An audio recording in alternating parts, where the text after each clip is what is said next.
What if the very technology designed to protect us is now being wielded by criminals? This is the alarming reality unfolding in Africa. AI now powers 55% of cybercrime in Africa, leading to a surge in victims and signaling a critical threat as the digital economy expands. AI now powers the majority of cybercrime in Africa. Interpol's latest African Cyber Threat Assessment report confirms it. 55% of reported cases involve artificial intelligence. This isn't just a statistic, it's a shift. AI lets criminals launch faster, more convincing attacks at a scale that was never possible before. And the human cost is already climbing. In just 1 year, the number of identified victims across Africa more than doubled, from 35,000 to 87,000. That's thousands of lives disrupted by AI-powered scams. As the digital economy expands, this threat isn't staying within Africa's borders. The same tools that power innovation are being weaponized, making this a wake-up call for anyone building digital infrastructure anywhere. Building on that surge of AI-driven crime, there's one tactic that's particularly insidious because it doesn't just steal an identity, it invents a whole new person.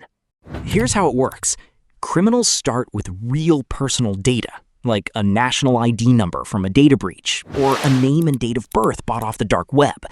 Then they use AI to generate fake biometrics, a realistic face that doesn't belong to any real person, a synthesized voice, even forged documents. They blend these together to create a synthetic identity, a digital Frankenstein that looks and sounds like a real person, but isn't. Interpol's report found that these synthetic identities are already being used to open bank accounts, take out mobile loans, register SIM cards, all while slipping past some biometric verification checks. What makes this so dangerous is that it erodes the trust we place in digital ID systems. If a bank can't tell whether a customer is real, then the whole system is vulnerable. It's like a digital masquerade ball.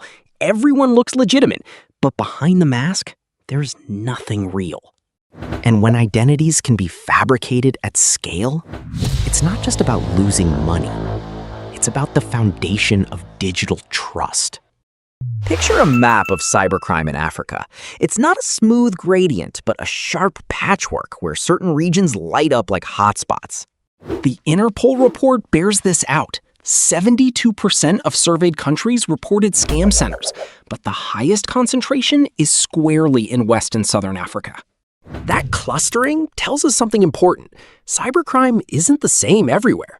These regional ecosystems have their own dynamics and require targeted solutions.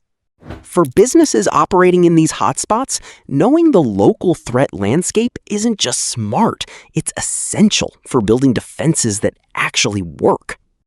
With these regional differences in mind, let's address a pressing issue: the preparedness of law enforcement. Because when you look at the numbers, the picture is pretty stark. The Interpol report found that only 22% of digital forensic units across Africa have a working knowledge of AI-enabled threats. So when we say working knowledge, we're not talking about advanced coding. We're talking about recognizing when AI is being used to commit a crime. And right now, for nearly 8 out of 10 digital forensic units, that's simply not the case. That's a massive skills gap at the very front line of defense. It's a classic case of the hunter becoming the hunted, except here, the hunters are woefully under-equipped. This skills gap creates an asymmetric advantage for criminals. They can move faster, scale their attacks, and outmaneuver agencies that are still trying to figure out what a deepfake even is. Now, it's not that law enforcement isn't trying. There have been major operations. Interpol operations alone have led to over 1,500 arrests. But the capacity gap means that for every successful bust, there are countless attacks that go unchallenged. And as long as that 22% number stays so low, criminals will keep exploiting the chasm between what they can do and what defenders are ready for. A $192 million problem became a $484 million crisis in the span of 12 months. But the real story isn't the number. It's what that number means for an entire continent's economic future. Interpol's report confirms it. Cybercrime-related financial losses in Africa skyrocketed from $192 million in 2024 to $484 million in 2025. That's more than double in a single year. To put that in perspective, that's a 152% increase, an extra $292 million stolen through AI-powered fraud, credential theft, and social engineering. And this isn't a slow bleed. It's a financial hemorrhage that accelerated in just 12 months. For businesses, that means canceled expansions and lost customer trust. For individuals, it's life savings wiped out. For governments, it's a growing hole in the digital economy that undermines development and widens inequality. The cost is clear, and it's rising fast. Treating cybercrime as anything less than a fundamental threat to financial stability is a luxury we can no longer afford. The African Union's flagship cybercrime treaty was written before AI could generate a convincing deepfake.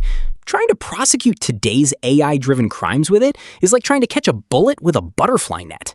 The Malabo Convention, drafted in the early 2010s, hasn't evolved to address modern AI threats, critics say. So if a prosecutor wants to charge someone for a synthetic identity or a deepfake scam, the convention's definitions may not apply, potentially leaving a legal gray area. Cybercrime doesn't care about borders. Even when individual countries update their own laws, a patchwork of national rules just lets criminals hop from one jurisdiction to another with a click. Without a modern, continent-wide legal backbone, even the most skillful operations hit a wall when it comes to prosecution. That legal vacuum doesn't just slow things down, it lets criminals exploit the gaps with near impunity. As we navigate this digital landscape, we must recognize that the fight against AI-driven cybercrime is not just a technical challenge. It's a call to action for everyone involved in building our digital future.